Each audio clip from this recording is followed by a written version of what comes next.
do habenda asanga so nun konje na sanga na sobe ana kini habenga hakrallai nanje habenga hakralla ma habenga nirwena maka ma fabenga buta maka ma fabenga gajana ma fabenyi me aga khilina kinya tunkanyo abai men habenyi me anda kinya tunkanyo ke ilan kiremme katante lengro walle araw mun ko kontroma ay me anda kinya tunkanyo e ga tunkanyo ko kama maturi de daru tunkanyo ko maturi ili kahira ko su ina utanyi mene ni nyakam ati agarado tunganyu gonda diga mundangi demena agara kebe ko fa benda adi mi akona iti kammo ajitana bil haqqi am anta min al-laibi iti ibrahim ay gara siratu ko me tunganyu go bange aga sagi diga mundi iti aji itana bil haqqi ko wallo iti to munya iba wari watu annabi jimbundo farundangi kisa dungi mako iti ibrahim wando to munya hari kato iba ma aihe anjangana anta min allaibin umbe no sondo mumma man tenga ni katai undi aya sangana awani na ke kono sange je kismari jange ni kenya hale no kudan ko killu bonon esike kella wasikat anna inan to munya ko naina to munya kono da ba manna kono da sange je o immenu ma wasi o haban o kisman kenju sankunde qala bal rabbukum rabbus samawati wal ardh atida aide inta ina gare ko nakada gare he sange he ina tongunya ko nakada sangan tan diga me hede aga kamangani kamane be igan kawabatini kenni kamundo nyenyen kama wori kunnan ko mono na wallahi ni da kebe gadi taga ko ni alla be gada kamun taga nan nyenyen taga ni no gudu hon taga kai yakku ko be nunya na ku estatinu da kunnan kawanya na ken alla wori kawa kursin dida ibai ganden jorona daga ta de ure tayyib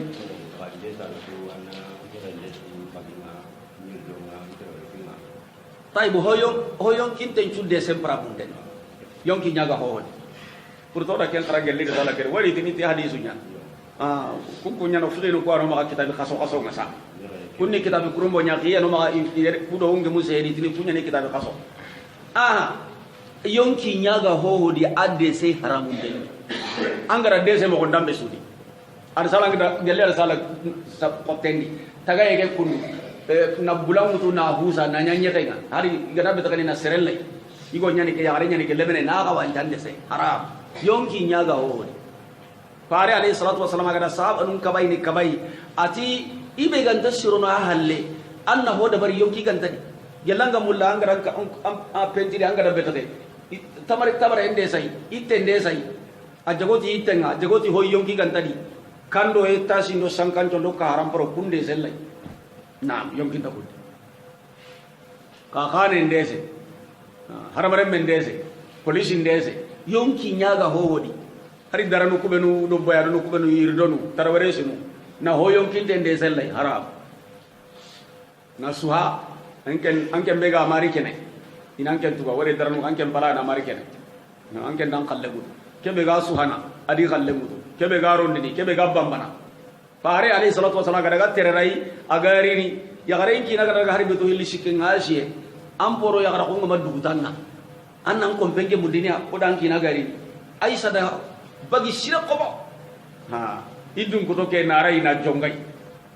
pare ngara furguti bakaya na furguti bakaya lipani yani riwayat tada ada horo bamungana jongi ati gelli fare ngaro ida to agiyandi hana yagare ganan ko nan kompe nyambana nonge mundi anga wanki na ganaro harag mata ndakati anna to aye so ke kendi nan ta nyagali age mai ati da ta agiyandi hana nan ta mutu fare nda proguti bakai hillo asunotai ara proguti bakai aille amaken pekengati aisha ati kunde zendano ho kuda barni qiyaman ko tayanga qadene silangan katanya oh karena dia amat tubi anyangan katanya boy serinta yongkin tende senede Allah gadde sendan be sultana da barni yongkin te gahe ada bari haro irame nga aro tagaye nga rangka nga aro mo ndambe be ga gemma nga ari ku sentir no be ka hay go bono lebuno oti kana ga kilen to duri polundo yokkenga be nyalli sasa inanya kay ndabari kawsunu ko karo le portu kileno ko bori me nyexeyin kolla ina honga be ga be ndabari kawsunya akawante maraka ante ne hoyo kinte nyani kine khane kanjoganu soferinu ina lemenen dabari na lebnu canga honu kubenu hay serenyen haramun tenyen maka hara wona kina lemen o sangana tay ina ko wona ro mobilin kane haram islamin to golli ti ke ho hoyi awul limma asgul limma ajagal limma anyeke ma hada maremma madama yonki nyaga hodi na ko bacanda ban kara nyam boto ngana no gom paga hoye ngaw aga nyam ko ndambe sunu ho yonkin te kenya ga kawara inna limusawwirina Allah farenda ko kundo amma ko bugo hodi kawanca dabara no ko go kawanca nya dabari kiyaman ko tay wadina na yonki lasu angara wujune kawanca dabari amma Allah yonkin tamma awai namba ne yonki lasu wujune ke hayya imbende anyani anyana su anya yang gang kadere tasu Allah subhanahu wa ta'ala anto jambana ana koino yo wa ghairi kita hilla garungati hobe ado ga bone kitati hobe ne Allah kallen cikin dinde wa ala jalikum min asahidi aywa ati keni khadan ku kam masede tay anti Allah kebe Allah ne kakkaman Allah be gara kamundo nyenta ka nadi ni kudu honta ka kembari an kawo batini kaga kumununu be no batta ku hede na وتالله إذا كدنا أصنامكم بعد أن تولوا مدبرين نبي الله إبراهيم أقصكنا إذا كنا أما كينيا يجون دي تي إكنا تالله كنا ينتي بوي والله بالله تالله كنا ينتي بوي بالله الذي لا إله إلا هو تالله أنا كنا نتي الله تقوى هذا مكان كتو أنيمه anda kuna di tade hoto koy kuna ga gindim baba na ke haramun tenya ni gindim ma huren na khatibe gindan na jongu be go na ai angara hota na to onko kune kendi bane ta an kuna tai ke haramun tenya ni kairin kille ni an kuna na ti Allah to gomba nan to kan nabi Ibrahim ati tallahi in kuna ti Allah la akidanna minga hera kutundi kaidu ni hera kakait ana hera bure nya dilla anga hera bure be da bare minga da fera bure nya ti kadam kumunon kutta to khaire mi ke da di hera bure di pala bure da bariya wari gelli kunganti bati ngalla e ko tay go igana rini gara ni gara munon kunta no igana ni gadi soppi mi gadi khoro ni degeno iki ngo pala bure da bare ni la akidanna minga fera burundi akidanna fil mudari منصوب لاتصاله بنون التوكيد الثقيل لا اكيدن من غير هيرا بره كوتو قدام كومونو نكين دبر نا ما جان تولوا مدبرين هم بالله كاغا نبي سيا هل ورانو كاغا كاغا هل كو يا وري اندمو نكو باتو كودان كاسيو anna ni jelli sine nyagani kota yo gali gara munon change nyake ngaka si munon pakada ka sine jironde anyame nawaga ndaka ile de katano hada man kile ganda munon kompeke kam haqqati be te kiutanan taragana indari ibatu indara gursindida kile mungun te ngadi ya haqqati be mi ke Ibrahim agara fere ko wajibi kuna tallai mi gara fere bure ko da bari te kadam ko munon فجعلهم ججاجا إلا كبير لهم أراكينج مندي مانيا أي منون شانجن كودا ويرا دتو نونك تخيل ني كينيا هل منو بدر نقول أي تخيل ني جمان كهوندو أنتانيا خان نسربانيا والله أكادا كنا غورو سكولي أكادا كنا تكي أكادا كنا كرو هو كنا يبكا هو أرونو الله نتر كنا خبرة دبرين وچلات يام بانه كانوا سرما orang kamamma serinino ando srema ke kellen tanya kasine nkota be igam mununu kunu jamanen cholli kaga nari ina munun kursindu be no ko kursine kane kursi ina igande goron choro ina daga igande ke suro munun kombe harga ne igande ko taagure ina barake lebi kakun asuna bugo kamballenga kempeti tanya na sere halle asuna daga hallege ken ko tan angam munun kombe ke duro nyina nga de ben no gon duro nyini asuna munun legrake jinnandi maganda no ko garle mompeti alhamdulillah kudalla tiga alla maken ki nyogodan kedde be yalla daro ndire umenu gada say de be gumu war ni de ma sembe ni de ma hiburen kabanan ni de ma hiburen katana ila ke katade ar ni de ma hiburun kutun katana kundum jinnan dimme jinnan lege yi kenya da barni gelli kembre yi woro kunji nan dimmuy wajibi munon kompen khidinya ibrahim alayhi salatu wassalam adi ide gudu kenna nya kem pare nan daga na muno ke soppi ndari hobe ana soppi nda kenundi na nyilla kutu kutu zuzada wore anda muti khari kada tonto na nyilla surunne raga nyana muno dinka be gano gam qorasui adaga na ide njonga kungen abaga daga ri hajuma na illa kabira lahum gantam muno krise gantam muno krise muno kudangani la allahum araken kanyam maniya ame wadi kunga ina sagi katte wari ndari ibrahima kenda nyami na hakale kita wari ganari gana kemba ne ngari muno krise ko hana ay watu nun nanti jammadu nyana kenyi meranta gilli batten na muno ko kutum ku choppi na nyile resigi batten wadu aranta do sero ko turanda i watu ga janka serebe gari golle kenya ranta ko anga to turinda ko ngoto be anke gana itelle wayasi antella ya tirin itelle muno ko atirin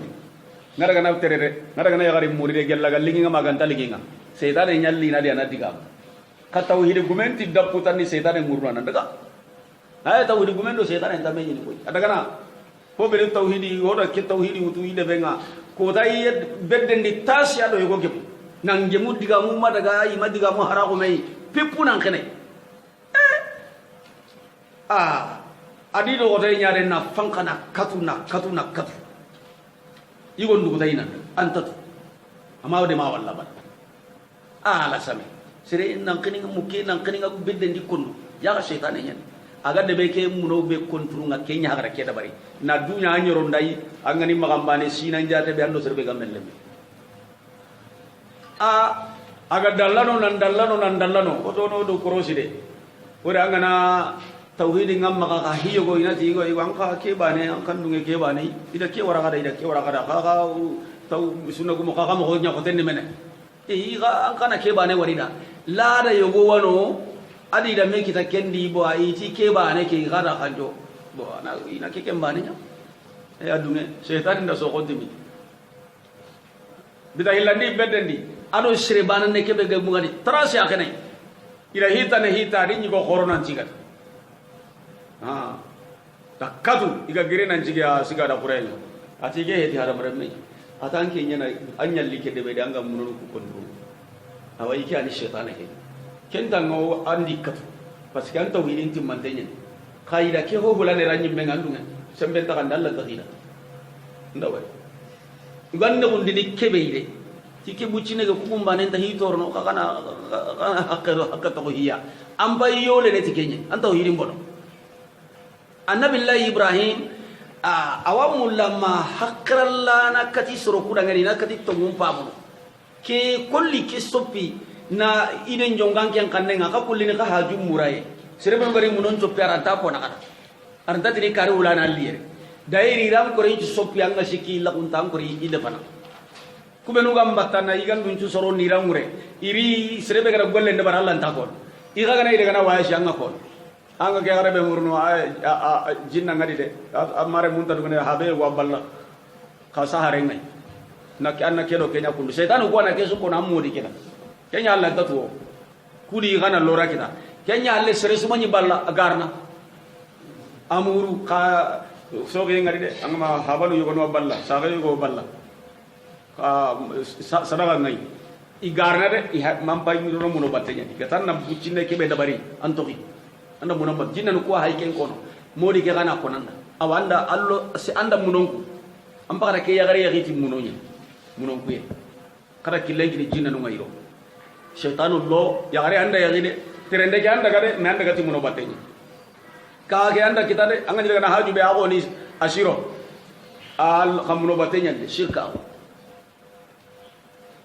annabi la ibrahima na mulana keswa dalilen koy wara wati habadi habanjo to kudo tun kanyu ku benu gano dinan to ko mankantenniya kadunan to ko ke mankantenniya akrenya emra da so pina daga ide jongi muno korega na ne wadi na sagi kapay idi konda kenya to bati honu mai garni ni wari ganda grim munon changiranga keta hakkati nyanai kanari ko ku gati ti kurban ko mo soronya tu intenni kunyallo no ina daga igandu ko bagandi kunyi gandu hokita kendi ade ibe gara hari buccine kita awan ken cine jiro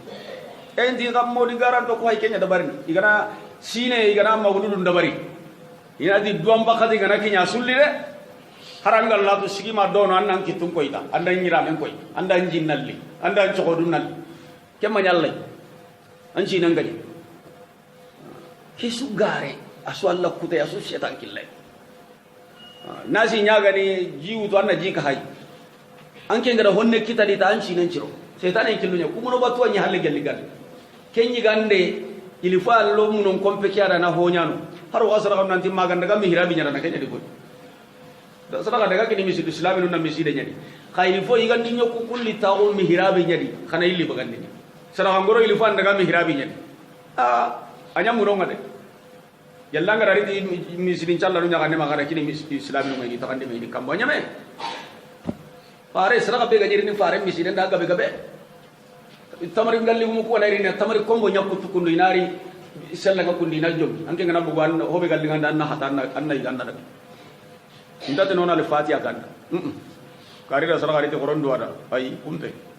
sirabe ga rite saraka jalla ka mangara saraka magani ta Allah dangan ni Allah nyame ka kunna igana on duada ke arna ka mambaraji gere arna ki sharna tanga nyame kon ta tawuru duwa jama'iyya to ngundi idan annabi Allah Ibrahima ona terenka ku sadaka nu be ku ga sadaka ntokki ntogollo niya munon kuyunya ni munon kuyunya ni munon kuyunya no ku ga sadaka ntogolli asu munon kuye sarabe gi wallahi wara anganti walla saka inanti munon kuyunya ni de asu munon kuye serenya ntanna bagan na bugu mo ko dan agan kawa kinni sarabe na konanda kini mo na konanda na bugu haqqatin konanda na sadaka mpason konanda munon kuyenya ni anda musyrika ko nyada bari haranga na daga warali kaaba munon kuyenya ona annabi Allah subhanahu wa ta'ala terenka aga annabi Ibrahim di ha bado jamane tun kanyi gondi jaman kisam kono qalu man fa'ala hadha bi alihatina iti ko kenda kenya min az-zalimin iti ko kenda kenya ko bati hodu ko hubinu bata na likin ci soppi na nyakundu ke kama ni to nyangundaru nyayide ke kahini min az-zalimina ke kahunu sirebe no torandi ni nyeke aren kam makam kam pakuje qala sami'na fata yajkurum ito da lemene mugude aga munuru ko hin kono de Allahu Ibrahim iwatina da Ibrahim iti tun kan yugonda sereyo lemene wadde be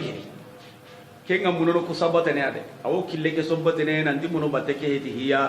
o ganta khonni sutu sirebe daga wakile ne na ke da bari debe kini abane surtout amara ga muno jangara ke le ba ti masa iti kemba ne ko ni Allah wake da bari kenya le sire sunta wakile ne debe kini na ke da bari jamane ke no gondi la kalle mene wayre gatini Ibrahim kenga muno no kuhin ko na wi bonondini ya wi sabote ne awati ni gare nyane ken ko ni rawai qalu fatu bi ala ayunin aywa ji kharita ya ala ayunin nasi soronya ko ma wari muno beti nyani jamane to me kama ti hada man billaga sankini kada gara ga karama kada fatu bihi kharita ya ala ayunin nasi soronya ko nga haramaren men tuna wari ame wadi asuna sheda illa Allahu yashhaduna wari tun kanyu ko ken ma sedo kadra bida igana golle be nyangai sirenta la bani sereda sirenta Allah mutami ya illa Allahu yashhadun ananya sujondi asuna sedai mogobe gananya ngai kenna lagami keme gollen ta kanyana nalu ko nyango ko allami ken ta kanyana qalu wa anta fa'alta bi alihatina ya Ibrahim to jongu karama kun ka qortina inte karaga kariraga ngai ser nambe suida ngarni jaggenu idogo annabi Ibrahim badde idari iti tun kanyi gonti Ibrahim ngatu iku tum Allah gada serbe marandi aga to akun kinniya gari madira kamma anta yala anke nyani serbe gada kenya to bati hono ko Ibrahim war nyanda nyani da tirndi la hiya kam ko da nabi nyimu taga atiya ide idan ke christian da bari na ide ike christian be ga ya ga ide ngajo ginai kenya da bari fasyaluhum in kanu yantiqun aywa ati kadi tirindi agana nyiga digam aka maka wani keriti kadi tirindi christian mu mango siki ide ngwa kundenga gelle akenga madunga ko no ayani aga madunga sene ka kubenu so pintenga ne kada puntirindi serebe gara golle nyange inako ke dina hakalan diga men goya kau ngari sare hibenui yandini daga maga daga ayagi maga yagi igara hobe ni menu iranta ko nakada ana mullana ina kiya tuna fam adi gani tirin de gana jiga digam in kanu yantiqun gelli sharti ga digam no su kari tirin kagara jiga tan digam no hakran den takem batta nah farajau ila anfusihim anda wari hakran to kagani ibrahima gani hobe murno ada kitima yo me alla ga kebe murno akemma kitima ibrahima dara muri hakkale kena wari nanti munono ko hedi bati hoy ibrahima dan ke kesio isa ge katti meno hoy yi meno sage katti meno nanti tongu ku kundu ya tadi kamu serenna homba taranta sene aranta du hasana anken kana batta nan tananken pasa anan kisi anan tanga aranti me kisini aranti me tangana hari me gana kebe nyanga aranta ko aranta kaman ko nan yimmene jalaginte gen di meni koy faqalu innakum antum zalimun yimmenu durunti meda iti khakku nyani tonya mundano kabe nuga harama ngabuli senen nan tono kumununu batu oga ke gollu kore be sunyani da khana ina soron toro ke kelemene ma torani de kira tora abo go yimen ori munon kanga kare asoti ho wana berta bagandi munonum pentiri brenginya munonum ko nyane kasubuke hona ke berta bagandi kagume suna ke bagandi kella kanyi sakka khose tanga yebe gani akenta nyana ginenda kulungulunu igota ke butunja ke suni munono kwa khose ken ka suni warne iti ka kunyanda soron toro haklan ton jabe ndi karama iti lemene matorande de aga kunu nyan torande ka be go wajibi dini kumununu batiye ke di hakkan cikin daga ya gari na ke golle nyange yi menta tu iranta ka ban konoda I koridu kisini koridu tangana ida ka kunyani tonya mundano koy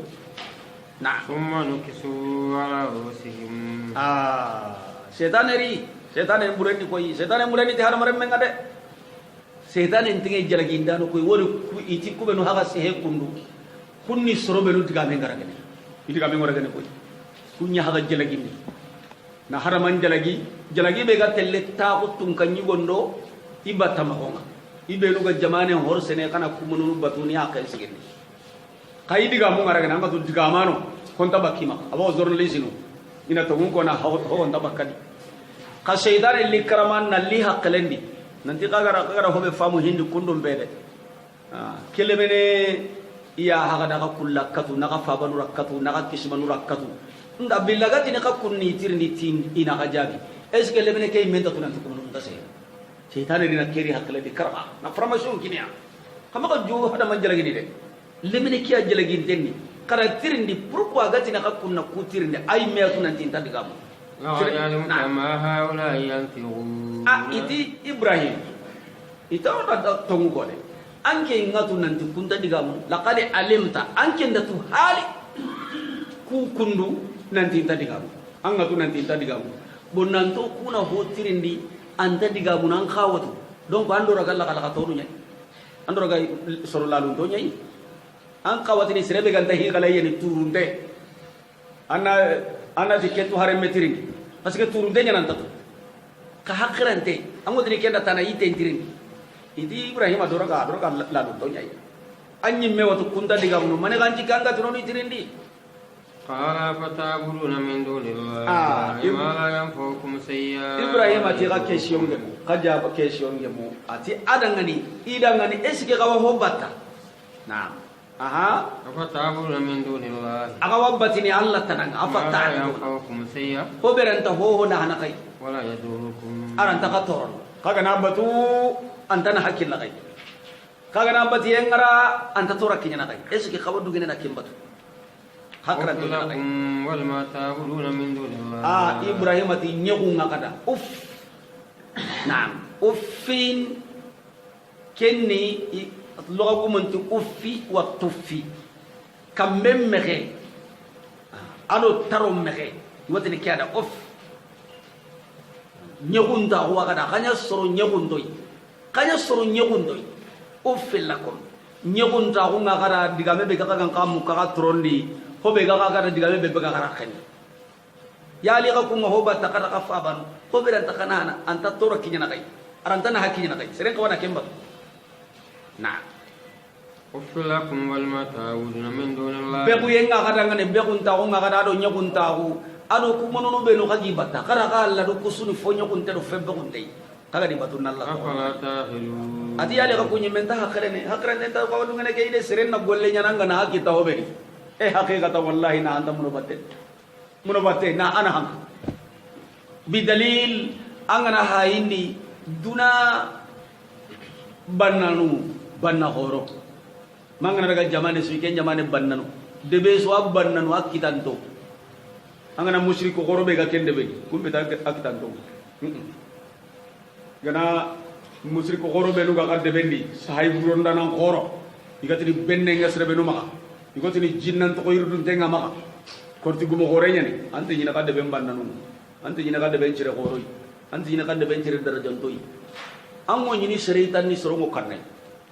wakar ni anda gara gaja nan karni ade nan korto no ade ikan nanga tike bane anyame kanta de ben kitan tonde hari sere sirim batu indang kini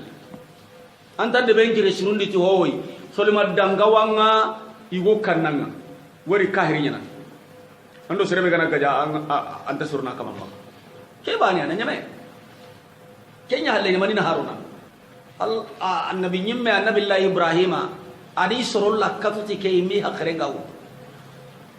nah قالوا حرقوا وانصروا آلهتكم asobati ditung kanyi gonda itanya kamu wari tukanyi ku digamano nyani mak ada tukanyi wo nyimme kurundi digamano ngoro be no ga maka da sukurundi journalist no kombijenu ho ga ni question pitaya na sukurundi ini tung kanyi wan kan digammo ati mo tana no omunu no ku hasaga ina bui ke diminan kenni agara kebe nyomuno no ngasigai ona garaga nabi anyame agara keri behiti kundu yabo ama shiga yidiga amenda titi idri senyandanya kara diga ube nuru ta shiga inantiya andi menan kenni anaro imbendi nabi lew harriqu qarabui wansuru ala hadakum kada Allah nundema aywa sasa ikunya hayi mun nundema in kuntum fa'ili yelli kaga nanya ngana ngasu kaga deside ko yimo ko ona himben ko ona aradi ona bui ono munun dema oni hasa na qulna ya nar Allah subhanahu wa ta'ala tawti himbe kuni bardan wa salam ala ibrahim wari himbe ni muannasu nya kuni otan ken na nyam muray ndo kishenga ibrahim kama himbe lan to bui de ide lan to hosoppi asunya nati Allah nya mareji horan to hono barni la hawla wala quwwata is ganja kuntenga la hawla daru gan ko soni ko karam ko untoni ko ku gana hasari tirimani dabareta awre ni Allah ntai hari bare dabare ke dabare hedi dabare be garno ma kay gande do jinde de la hawla iganati dabare tawre dabare inda nasunta Allah ta purtuti dabare ni wala quwwata sembe mental Allah ga fanka kitana hari nan kitumutu nan ya kay nyonko illa billah magana kitati Allah Allah na fankaro nan da nan murja annaye anna sembe kita Allah ga yonkine Allah ga katafo dabare kembere dabarin de sudah Allah bani aranga itire annabi allah ibrahima diminna bakken ken sunya ona ro imbendi na bui no munu kudema na qulna ya nar oti imbenda kuni bardan wa salam ala ibrahim nyam muraye do kisye ibrahima kamma wa aradu bi kaidan ati ida hera murutai wajalnahum ala akhsari oni kunya nya perdin tongo iti gara nabi allah ibrahim atirni agafadi andaga dunari nambugo adalah ya kita dunari ba ati duna kella ya ira la yang kita uci nabe tungganyi ko bureke gadi sedi bendi uceke be ida la yang kita ke mujadi ama kemme la ya kita dunari ibrahim hitta imbendi agar nema wari allah subhanahu wa ta'ala ti imbenda maka buide nyada ngani murai anna nyada ngani kisindana kumpa mai gara hitta imbenya ndama honge mundi nange munde kwanga ge mun honga kitunde le menan dumbe ngana ndaga mulli saul imbenya ndagenda bari homma ka giri no kutana yo kisa no gumu honga be gabe gabe lonne alla kenda ko kundwa ila hitta imbendi oti imbenya murai nyakisiye nyai murai ibrahim ra tawai maka kita de antawai bunci bare maka kita ewana kisika imbe ke makara aro imbe kuma ke no nya imbe makara amanogi idia haba Allah ganda kande la bura habare ngana ni kande na ko ibrahim aga bugu kaccu kubelu igara siti kaccumbuy ara ibrahima hay aro noro nyambugo yimbendi khuru yentai tide masakai giam gure masakai di lemme garati ibrahima i wahiba nen kentu anga mangamul kamane be anga bat wamulan ke ilenkini kenya hay tubi kotanga jamane su tubi kotanya hayke surtu aha ba tubi kotanya hayke qima ille la ida tongungari kenna tongungari nampalle koy angore na jahannama na وأرادوا به كيدا يكون ده هرب ولا مرتاي أغني يعني ولا رانكم ولا يبر خاسرون يبردي تسرب يقومه ودي يعني سرب يقومه الله نعم ونزينا ولوطا أتونا إبراهيم أكسي ولوطا أدو إبراهيم آخر لما وريا نمني حقتي نبي الله إبراهيم التي باركنا فيها لوط أهبت بنياني إبراهيم ودا أكسي دبيك مهوغر بركراني na khairin ga benjuru muno ila al-ard allati barakna fiha katang nyenga ke be gona khairin re ken arusha lil alamin tage honu daga ngati alam ken tage ho tage honchu su daga ni ora nema do khairin nyano ngani wa habna lahu ishaqan wa yaqub o kini ndai lemmuy ken ishaqa ishaqa na lemme kini ishaqa ay ken to ngani yaquba naflatan ken ni amarati ken ni jila do ora ken kini nahila ne kishmare nahila ne lemme warare nyugo hilande nyani yaqub min sarata le nyugo ko hilli nabillahi ibrahim rakunya sara le nyugo hana ken ni nabillahi ismail yarin tugu ne ganda ken cara soma ken kata ge me yaruna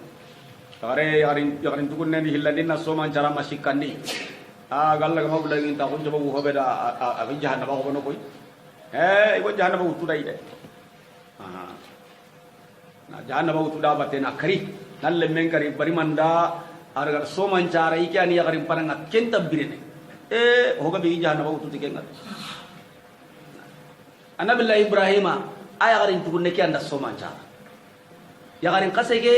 kellina lenyu hillandi cara na kenni ishaqa ismail wa ishaq remme kenya ni yaqub allah subhanahu wa ta'ala ti odan lemmen kinai nanyille nahila jida don kinai wari ibrahima bire agai ku kitana kenda nya willi qasranga qariya den ni kishbaru mari ay ishaq ngani na kullu jalna salihin atora ko nya sere surunya ya are muku akishmaru annabi la ishaq di yaqub ni kenga uro kusunya Allah ko suru wari sunna annabi nyimmunya isude kayfarunya najalnahum a'immata oni nyanya ga yemmu isro ga nyana dia igo kandan de nyana dinan kamati ke Allah nyamarunga wa wahayna ilayhim ora wahayu nyakatiya ila al-ghayra hisru ngollenda barinde ora kenya ra to Allah su in wa iqama as-salam ado sallen ciginde wa ita ado jakkan kinende wa kanu lana abidi inyi ke Allah dangani battana ide mani ho hota subata kuma nyi hota na batta de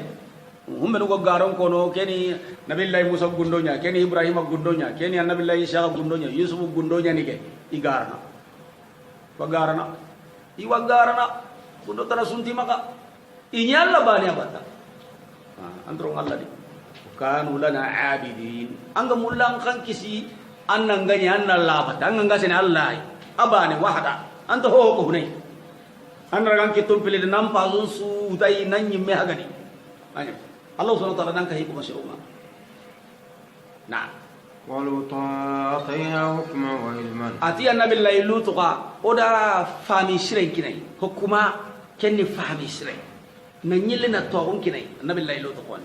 wa nazzaynahu min al-ghayati allati oda kisi debe maga masibanga kanat ta'mal qabais de kube gani hobru nga bengolini wari lutu soroku ibangeti hibru khore kya ifin tukusa jongi kenya le nyalla kute nga benya dabarni khigari kebe dabari ta sere tage hoga me sama kebe alla be kenya ati tage ho suma agundugan kenda karugan ke jigan ke hobe ga donganga tannaga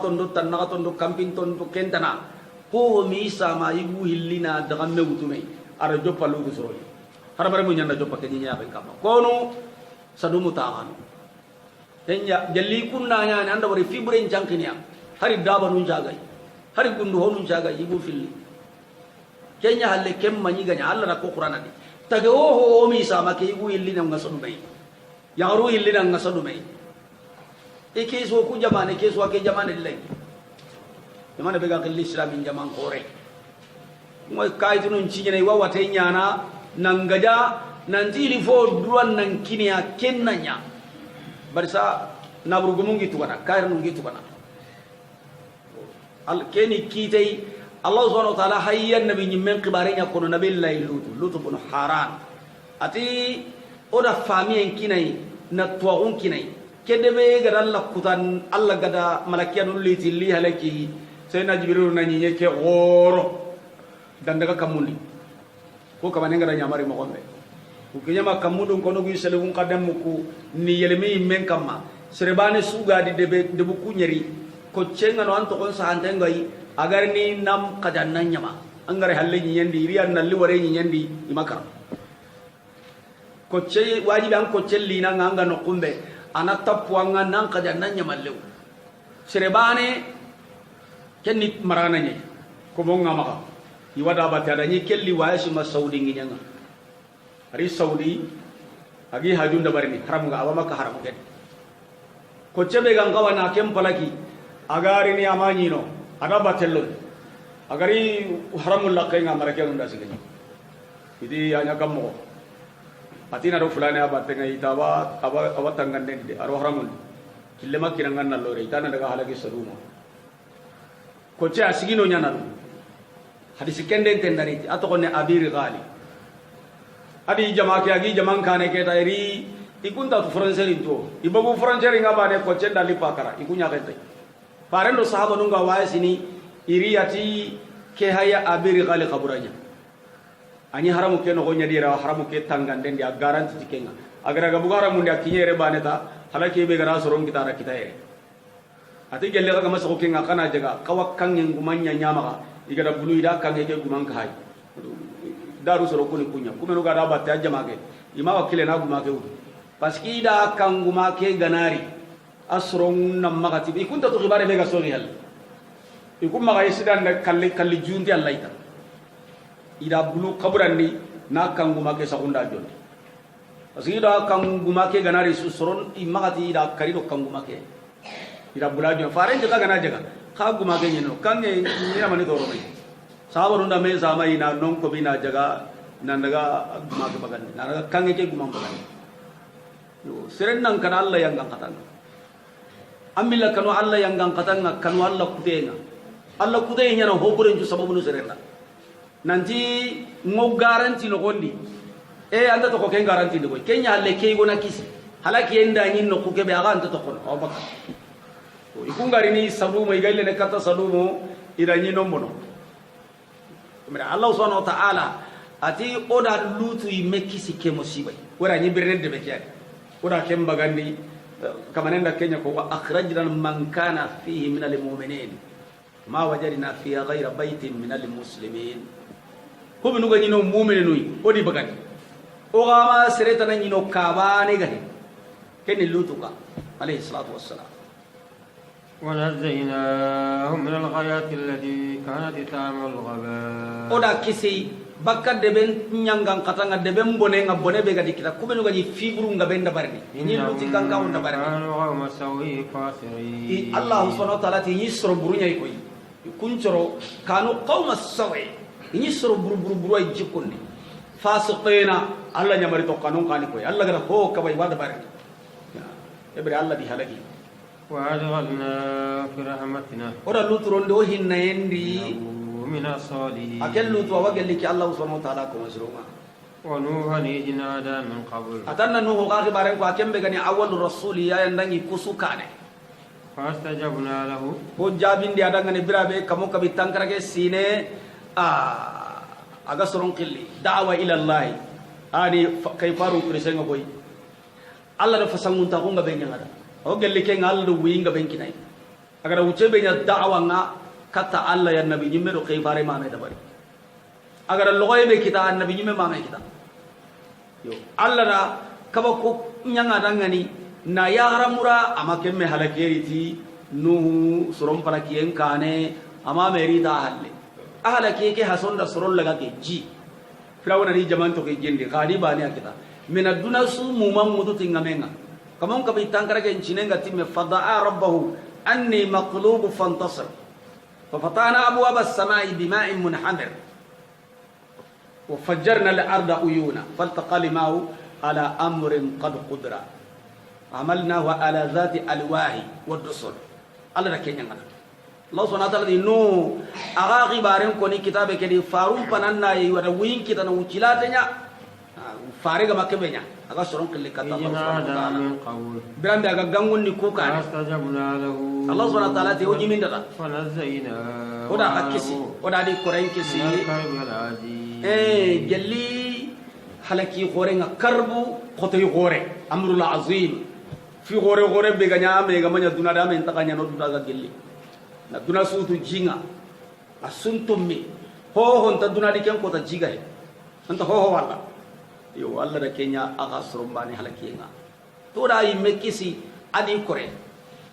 ونصرناه ودا يا ديما من القوم الذين كذبوا بكا سرما كبنو يغرا غارندي نيا تيكي الله سبحانه وتعالى انهم كانوا قوم سوء يغانيا سرب برويده فاغرقناهم ودي سوتوكين دي جينغا اجمعين يسوكو من تنيا دي فما توكي وداود وسليمان اتانا النبي الله داود غا كبارين كو ادوا ارمي كينغنا النبي الله سليمان إياكما في الأرض برام بي يسرو هليغا كيتي دي سوكانتندي نفست فيه غنم القوم بلا بي سوكانتك نفست فيه القوم ما سروكو نابرونغا بونونديندي سوكانتك ميكي دي نبي نفست فيه غنم القوم سروكو تاميسونغا بونوندي دي الغنم كني سوغوندو جاكي يتي نابرونغو مو فاي ريسنتينيا كيغا غودرا ماريمي سونغو نيغوناتي بيمبي كحقيقه كبه غني inabu anto magaya ko adi tawga da kawancana na ida ate ke ni kenya lemu na buren kana kenyi gana na nyamalew na buren ngere sente na buren ngana radi awago ku magayre mollonte ho gantari molloga ha gallemu angana jakan gore ngara igana igana nduguta anta tunu tigande anyi ba mamollonte anyi mamane woni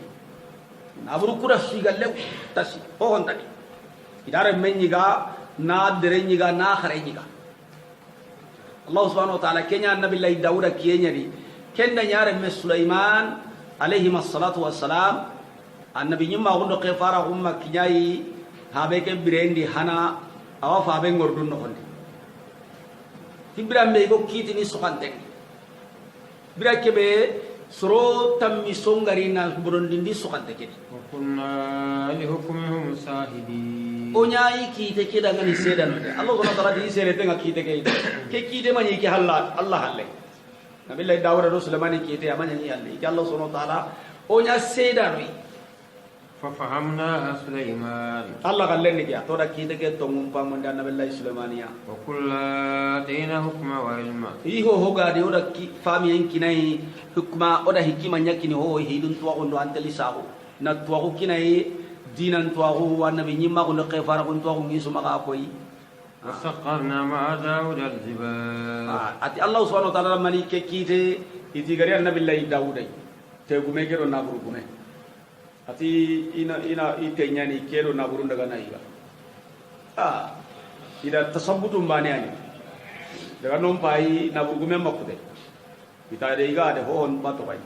e wa nabi Allah Dawud ti kite ni bane nyen anke na hanya ni an tabisogu ke na hanya ni teng an kamisong kinai te gume atam misong anni kamu anda angkoren nabiri katsinga anni nagani anni gandi tamisong petang kalai yi tenga na inri ken no holi angi kacchen ni gaga na inte ke gaga nan na pam bagadi odo ken nagana pandimu anyi nyeke kobi ate ke mu mangre te beiga akhurunda anna tihi anna aminindina sroga ampaga da igal lenki aga ni sigira kebe magalle munan kinya ken jigira aga na le munan kinya ken jigira yi anda ara annan tammi songu to ana ile katiten annabi le Dawud Sulaiman kiten niki annabi le Sulaiman anda kitike ati kasala kenga ke kitini haben pilaga kiti Dawuda tiya yanda na hanya bonon biana daga annan tammi songu anda na hanyi ga aga nan na hamu nabi le Dawud kiten no ndike tegume atam misongutu anya honi nagana daga tenya ni annabi sulaiman gara tike asiri ati haba anganda kiten kini ke ita kitini kun ati kenne angenya kitini kam atana tam misokutu ani khamwani khatinu nyiga ni tenqis wa duna hatiya ani soroga gani nagani ni gani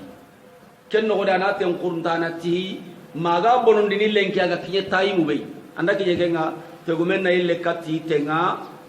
nabrugumen ni nabrugu dawrati anki de gane tomu nam Allah subhanahu wa ta'ala gati Sulaiman ki tege kenya ni to muira kenya famuna nabillahi dauda Allah da jakki Quran farisen ne da darjan da qiman ci kono da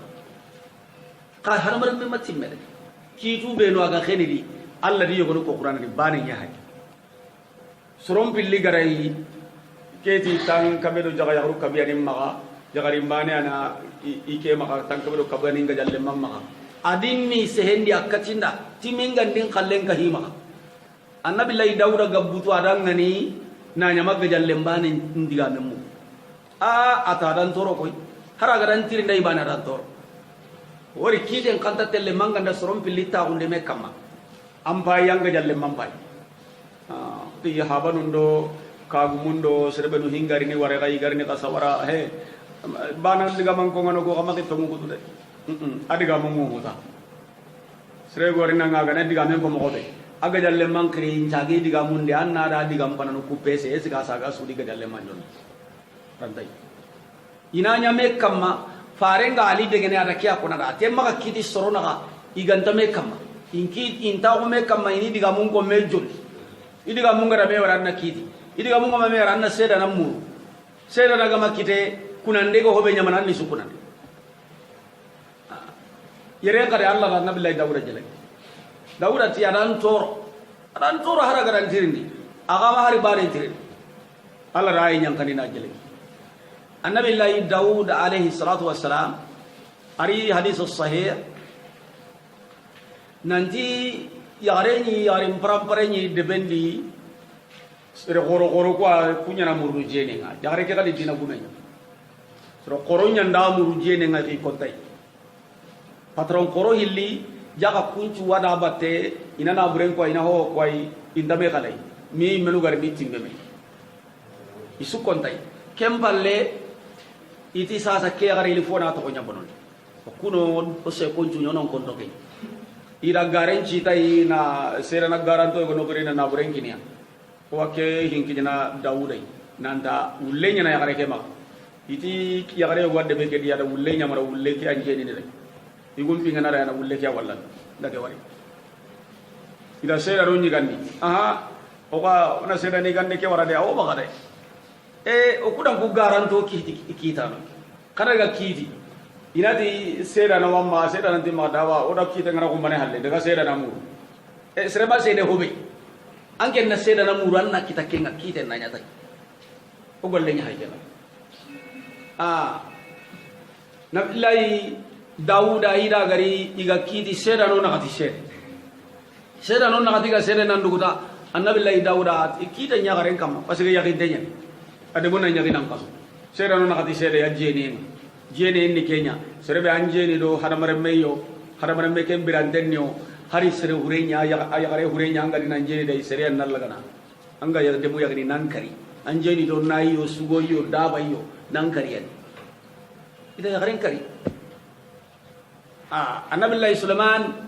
atiya bangan da kite kine ke imanya kite ne kun la kudan ke idan ke iski golle ko confirm ati sera no ko kono ni kasoro no kan iri soron ci kina kun cembe sere bananda angen yare ke wulle mani wulli ndambe kendi wulli binne nyen ayda sembe di hongara kat hillandilliti yare ke wulle mani wulli ndambe ken kara kuloru tanaw aro ho wanan kalle bugume wore soro ku nagati ho hora kuloru ko adu bani ngata bana wala ati tuku banyana kama seda kagan cere wulle ke kasuna wulli bani akon idi gasor nagati surga nikari wori nyasir kallan arsala gumenga ken ko nagada ho be gana bono tanche da kunga na ho ga bono bi shahadatika tanche da gunye na burenya gana nyana tukana yonki nyaga ni atugana nyana idan قاكيسو كما النبي الله داود يغروه اللي غاري يغرق السوا يسودي رندم بويدي سبولي لا خبر إلا ربار اللي ممتو رندك أغرى كبير ممتو آيا جيري أرغا دي كفل لما كرم ممتو أرغان واتي لا خبر إلا اللي مندك يغرين قارون تنغرى غرى غرى اللي من بيغم آتي أيدا تنجان كي غلين يهم آتي أبدا يغرى ميهوتو يركتا النبي الله داود عليه الصلاة والسلام داود هاي يغرقون كيبان هنا لمنين ما سارين سرهون نكيا كيبان بيتو بعدي بوكا قايدا غمونتي كمبيد لا وري لمنا يغرق كاسكيا كبي أقل لمنين كبي مكان هيا مكان سرو اللي كنا ميهوتو هوي أجا كاسك كتوندي سيرا ننتقي كاسك كنا تكاندا كنا كاكيل لمنين جو كمانتنا كيا ما هيا دعيري غنندي أنا هيا مكان تيرم مني كيبان تيرم مني parce que amaka ta kitama bo shera nantiya anga nati lengume kunana kebe gara lemene nga kebe maka kunana bo takandi hoganni ana takandi me haramare medan ta takandi dauda aga kebe maka to maka inta kaida nake ana ya kitendi ange mbega tan kallenni seda kusuma kitama donc ada lemene to maka nabi sulaiman tilla baba ati anga ndakini ke ina takandi ne karaka haliti agar labom mbositi wala menen chopni kebe kallenga na tanawara ati awatan ke mbega tamma kara anyere men parce que anke mbaka ni sikya nya karniya kenni la kabure ndanyere mengutu amma kele menen to kamma walla na kara kasunatu arakini lengumen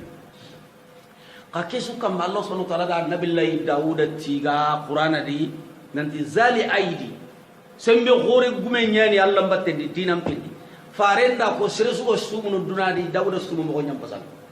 عليه الصلاة والسلام سيرو سيرغا سونو دونادي داود سونو مغو نيام باسال تشوم مغوما او كي موماني انا لينكي سومانو كومباني ورا سيرسو سالني دونادي داود سالي مغو نيام باسال تشالي مغوما كان ينام نصف الليل ويقوم ثلثه وينام ثلثه انا ورون تكاندين نيانا خنخنا مثلا انا نيا كما ترغا سو مكنيا كودو دغلي رسالنا ولا حديث بعدها نيا محل anke yarumna saw nan kenke man kemre anke nari saw anke ngana ri saw minui inere o kunni jikkuno ayba kun ka gajamun na ille kinyana kai ka gumu qirisu kana ille tomun kiniti tomun da gare maga gare lakke to parce que andala kan to kana nakatu ina tamma kida kumbana andala ke so nan kan ka kiga do dunai aga da iya kento konan daga sun ka do dunai aga daga sunka gerenunga ku gerenu manya gernu kuni hibru tiranye seitane daaganu nyani seitane daaganu nya farendo kabiya de turuqati killen kannan ta gondo beddin ta gondo manga sallakan ta geren ta farendi kaba aga sartu no beno koy watti meni diba idan kembre Allah subhanahu wa ta'ala gada ho kaba bodenya nabi khairi bani annabi allah daud anda uron ta kanden kenke ana giri ana uron ta kandi sikanya na hilene odo fajirin na kana to uron ta kandi tumunga na ile sakana kenka matalanga na sagu birendo fajirin na kanya leer no tummiya misale ana leer no kusikita tumu ta kandi sikani leer no hille ana giri ana kenya na hilene ana to odo fajirin na leere bane na sagona kenka na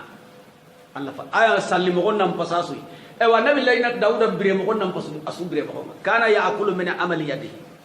ay mengolini na megen katu na khaja na gaja nyokunda bari ana kunya gagana ijon ko ani di ko rembrande ni kenyi aga da ho tana kita igari na kina iti kire mo dana hawaile ne ken sadakhnya kebe garuna gire na so mai me futte mbade sahaba ngara Allah farenti rendi saad nanti analla nyagi de iddu angen nan jabi atanni de mati hibane anna halale higa ma hobre anga mo hobre ga ndo anga jabi ngara Allah kiri ho awanya awan jabi maka hobre igani maka hora munte iga maka iriba iga maka wandi khalle iga ho gani Allah gada manyandi fare ngada bonondi anna maka bi maka ran mo gonni angoti ya rabbi Allah wani fare nda kiyakine ida Allah fare nda ke sabati ni dauda da annabi allah dauda biremo gonnam pasu sirentu biremo gonna ka kisu kam majara bulunda kita wadangi ay nga Allah waga jarabin ti khairin do bonenga Allah subhanahu wa ta'ala tikam waire وسخرنا مع داود الجبال كم بر الله غرا فسمون تقوتنا كنا توكي جاربو كرقنا atoda gidun kaya da Allah da ken kanya ba ne da annabi Allah Dawuda woni annabi nyimun do kay farundo duna haramare men kutensu Dawuda ndai jaburin karna awas subhanallah in kono da batte kampin ton ka jaman ni kenya annabi Allah Dawuda ndai jaburin karna andai subhanallah in kono andai alhamdulillah in kono aga gunne nya di yittu sokku yelimu kampin to aswana kono da batte aga nellingendi nabi Allah Dawuda Allah da ka nellingondi ada karangin no ndada iganai agana je gadi kirgal li singa yo mulana ga kedo kulana igana kirgal sitinde jo pawa jaburi ke karangin jo pana iganai dugutana nanti usajo dugutade sasa ke bismillah ke ngoni na dugutai kamero tampille sora awasu karna ho tronga garang kannendi kampin to ngana do kamunga ba yeli ngundo yittundo sokku aswa ille na kono da batte agana astaghfirullah nyi wa kono da batte andai subhanallah nya aswa kono da batte walla rakenya ngana kesu na fasa ngunta ko nyi ko mega na siru Allah ta Allah subhanahu e Allah ti wonya kesu nya ngana nga konda kesu nya nabi Allah Dawud da Allah subhanahu wa ta'ala wa alamna wa sani'at labus lakum oda tuindi londira me mechenga suna iganati as-sunna'u Abdullah ida kona kada risala ngonga ate as-sunna'u daminuna lima ghabu alayhi mechegumu hogo ni mechegume kitra gole nyangana ko kuma gaire tagangolle garangangolle masili hindana khollali hana madama anya ga soronyo kunda barni angu kliya ngando soronda ga kolendana ko be ndabo nanya tuwa bi sharti anda ga daga angi da gille anda na daga anda da bari annari tai anta tauna jolli na da bari agana bonanna tuwa asanki o ida hayyo abuna ma ko ndambe sudanya na tuwa idan Dawuda Allah da meccen kinai ana ka hanundo labunu ndabari namme gendoro kon ndabari gajanyoke nganari aga khempenai atida ke mecci kini annabi Allah Dawuda yakko haram remwada na to hon kina ke ngana fondi akenna joppa na fabrikan na girai kana hannari nyaka kunna ngani maduna gangire kaga men fatan kudo nakatanga min ba'sikum kaga janyoke nga bunne nganara na gemai megen patalanga na inarulan kanne hobe garono kannuma ya ko anya kam boto pili bari na to kinga an daga korse in kollag khanne ka hamma ka kita anno ko patalo no benu ka ngana je mo ko bunne ngana je mo kunta jogi anga jarande an kalla an kitun nan tanu kunna to ko sellanga ko ngana jogi wa jare Allah ra kiya gina nabi Allah Dawuda ile amma me kan jaye kina ile me re ngai gare nya ni kenga me kan ndoro me kan jaay ndoro kendo me kan ngai qur'ana di ay sura mo nunya na qur'ana suratul hadid no wujune khalibe killu ko no kedi san kitwani wujune khalibe ani harfi bani ke khalibe ani harfi sahata anna sawli fa khalibe tan anna harfi sahata anna sawli anna harfi sahati ke anna sawli ma wujune ke khalibe ngajim ina ken nasi yang kena khalibe ke soko ujulo no gumbe ke adi kahirin tagu mo be no gano iwano ayo go ngadi haraga kurebe bane di anyaga kane da serem mawara kan sire suga madanga jenna ke ay me kan talaga jinna no ngangaranti me kaira gondo hilla kapenya ni maka karadi nyalli wono ke hari sai kilunga sire beno maka ido jinna no ngamalah dum bononi jinna no ngati kebe anyangai anya kahirin anya mutir ko nga ay sire suga ran ka kahira wonade wara agana kurana sa hay kinan kai mana nyang ka gumbe an kanya na kahiri nyai wara na to kamma kahiri na illa kapana na kamme gai ketan tai bo hoda na hiti ku setan killunya ni Allah make gini annabi nyimenga atida se ara hera nya ko ya nabi Allah Dawudai kenna nyango da lituhu sinakum o kunta kendi kudo na hatanga kaga janyo kunga ka hando bunne ndo marham meke andara nage mai enta wahinni maka kubenu arame hoga arame nyade military wotu angana mbagen patala ni maka angaro ni mekai ngori na inange maya tankita agama megel lehra ke kem putuke la dakar bo ke Allah raketo hon kina nabi Allah Dawuda inan tona ku ada bari ino kisi ino tanga khodrongan kitendi ka nage mai hera kyani to kai na hera ndabari hera bera ganya sababu inambar tando bone ho gabena mega amma gundo kengo anki sini ay hilla kapenya ay hilla kapenya aga sir sunu kayi to dilla kapenya Allah nda sirami kalikenni islami na maga karangwa nyana amma ga ni yokunga magango kallani to kamma parce que anta kutenya ana karara anga kallahi la kapana yo Allah subhanahu wa ta'ala ti oda nabillahi dauda kharangundi na mecce to ko kinai ago megenda bari ni citation di mogori serenga arono dui merenga janyo king munare awage meken anam patentanga qur'ana mo banga kini farembe hotana makina ike gai Allah gellalla na ke kina nabillahi dauda amaga hera tanasu kini annabi jimetana farembe gam pasasui ari dauda halle alayhi salatu wassalam faren golliti kuwaide dauda dan ku faren padi megandro ko nyeri ni faren ma gajandro ko nyeru kana daga na jihadu nda giro ndin gajan kunu nyama ka dauda dan kemeche kiani hada kiya kinio inyi faren ni mema ko ka hanu nyama ka kabu ago gajan ngati fi sabilillah megan gajandro ko nyama ka megan ngana nan gemai an wani nanti udun gajan yar shikwaro mekam wono kuwa tude Allah kallen ni kuwa ide kasa haye nda gumbe nda tappe ay hilaka iwano de iwano ngai sahanto yang ay ganga me gental lagana kambentan allono yabo ka maga karadile illa kapenya da kapi gore al ko be Allah gara kini afai gella gara kini dauda ma mece tanakini keme chancare ne aganyam du sitta sonda me suda su sare bakake farembe Allah gara sukani nan kota sui agara na tuagunu tanano do fami tanano akini farenga me reke danke kille ke ba kian to de kota na makai anna dor ken da bari anna punen da bari anna hatalan da bari anan kisi ka anan kisi tammenga silamin do kahiri ara kini hada mare men suai serebe gana da bari anna duna hadai na fa hal antum musakirun yali gawal khani kufan dano ngaba kawalla na waridi kenta gundu honu ma ke to gun tanda banu ma aheranci maka iraga da bari esike kawalla na walide kawalla kufan wa sulaiman riha oda fanken kaya nabillahi sulaiman hanka kutunda na asifa son konati hanka boroke nke be gana giri aga khalundi dina gay kun kosono aga tago karna tajri bi amrihi kemurnuti sulaiman nyamare yede ila al allati barakna fiha mangri nginya ke boga barakeradi kunna bi kulli shay'in alimin oya ko nayti ho hoyi annabillahi sulaimani ken kanya jarabu ngara kita agar defile nya ajama ki alhamdulillah ke jama hore ade defile ke groupe ngara idangini ube ngani misale police nu nyai ken ci wasim pasobane ube ngani gendarmerie ken ci wasum sim pasobane kamma ube ngani service nu nyai ube ngani galo khoro gumu nyai jama sugari kencu na simpa sobane akamma sike su yokken nambana setano benugi kamma su londira men nambana asu gaja nyokken ni gaja pasobane ndadangi dantaki ndana ngotini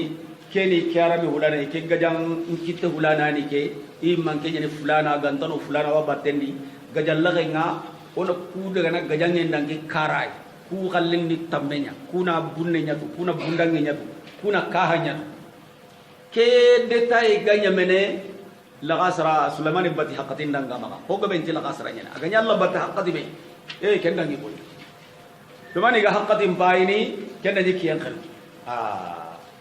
ati ila dunanya yambangen kanunan dangi Allah bati yandi koy malla bati yanga dangi ne maka si suga defile ina suriti emre singa igen si suga defile na sukkari ada kurencing sukari na su soppi na su takanne miskin wa ina tiyenga kana jana hakka be gana kinanga kabeshi yanda kinange ngamwa kene na jana na sait na hasi angoi gara mangan dutai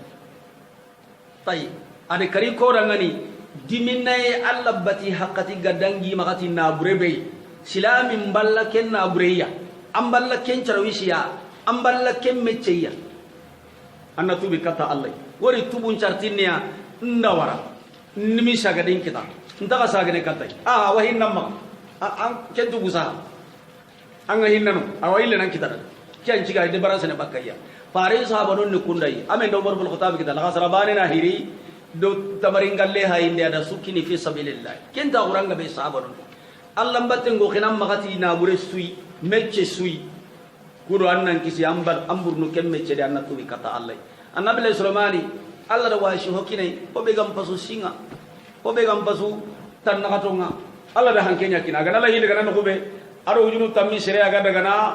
wata pim bagari ne kabata bunu wadni hangenda namulla daga Italia namulla daga jamane hulana tapindi wagilli motere ndakenga de adi wagilli yubu ya bayen tadi hohon tadi fankenyi wutu igana giri baneta yelimun qawarini kampin ton qawarini ni kampong kini mai nambai kamadi sirahundi kientia migan kini yang karang Allah da kenyi ko musirunda ngani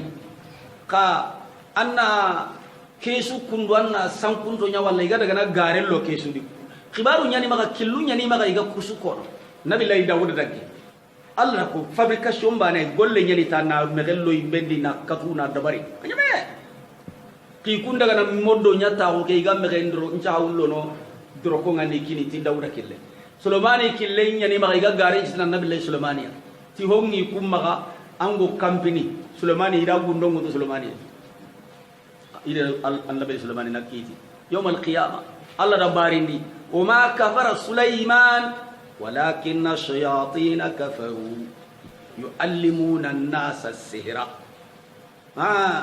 idon garen citi Sulaiman wari kunga ti killu ku belu kita annabi nyimmunga annabi lay Musa iwa garen citi nay igati da killu ku belu baga gumanga ho ga kono ando annabi yimu ku kitina qiyamam ko kortenti maka kortonda nan ni kahirinya donc Allah hara kenya ko Sulaiman ma kafirawo shaytan no belu ko gundonu kinni soronga idiga goleni dome kunyan kafirawo igo kortinto on qarangol ni soronga ida annabi lay Sulaiman Allah subhanahu wa ta'ala ti oda fasangun taunu benya Sulaiman da hada kunyo gono ko erena tawu fa ben kallenga wagelle kenga na fanken kayada andala hitelle no be hankenya na di jamaki utune denge indala hisage na nadi utana di riti ومن الشياطين من يغوصون له awagelle jinna shaytanu no ho benu ga tunnini adangani nandaga gejin no gondi ahajunga nyagare be kange lului jama marjanu wada gana kenja bi bakka geji gore no gondi wano kuntu yalla wakenga nan daga lo jindi lere no ile lere no siki ko jidu ho mo jinna no nyagolle ni ke aga nanya tona shi ho hoyi wanja bi bakka ina rasul jurmu sellanga annabi Sulaiman dangani wa ya'maluna amala duna zalika ati wa gollu golli Sulaiman da hobe ga hiti kengo ko shaytan nuku ini gollu khore nga benda bar Sulaiman da junga nak jinnan shaytan be gana khandu kota Sulaiman anda kadira Sulaiman nabale Sulaiman na jinna nungirendi ina dike jinna hulani awake dengira hulani barande nyani de Sulaiman men kawatelle jinna no gonna presente Sulaiman na hokka hiya kadagara ga kadali wada ga surmunul laydal modi kahir nun ka killungi maka jinnan killu angana kunto no yirdu jinna ngana nyimanga watini anna mani me jinna mulona waran kontendi nga jinna nu tammi mulla nga tangara jinna mulla nga kame jinna mulla kamo yelli jinna wala tangara ke jinna pakka be ko kudo kunna lanken kitten kam mampa junga kinya ho ina da bari anna ke hulani anya no da de angara ke da bari bana nyame ngana di indaga service inda bari no kusi wadaga anga tindaga sire suraga iwate la kamal laga dalli ankar le manya garan jamba o franja mantua tindaga raga iwate laraga jinna nyante le polisi nyira mullo dui ina raga ankar le makiraga ko polisi hele polisi maraga ida nari nandaga kini komisari tatuwa na sigma yi goli ngalo nyandari jinna nyante laraga na lakini polisi no kana polisi nyira mu yarondi irine na no ken jamane polisi nyira mullondi anke mbega rai ankra mo jamba yara galla ga nalankini ay kuni killi tuin tonya igati ni alla wori do ko hedi sere suru ide gram mo ni kafir khoro nya mushriku khoro sere maka karakudi o ku gundo non to ay kitabu kuano alla ta ku ko isire nganga breni di nankari di ayide to kay tella ku annabi nyim khoro do ku kayfari khoro ay ta gundo ngir kunye itele kusudu kuntare ko noy iwagarna setan killunya ni wa ya'maluna amalan duna zalika iwa gollu tar no golini Sulaiman da hobe ga hiti kenga wa kunna lahum hafizin Allah subhanahu wa ta'ala ti hojangi dangani tanganda Allah gando tanga Allah gando krosi Allah gando dinan to ko tenni makalla gando takkanyar janne man lillahi wa judi wa karam assalamu alaikum wa rahmatullah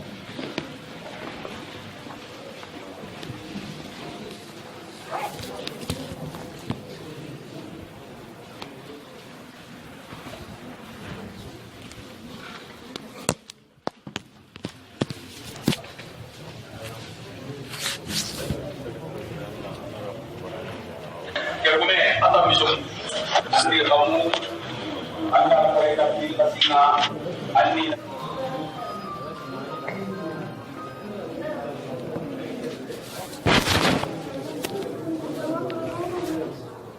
duhaben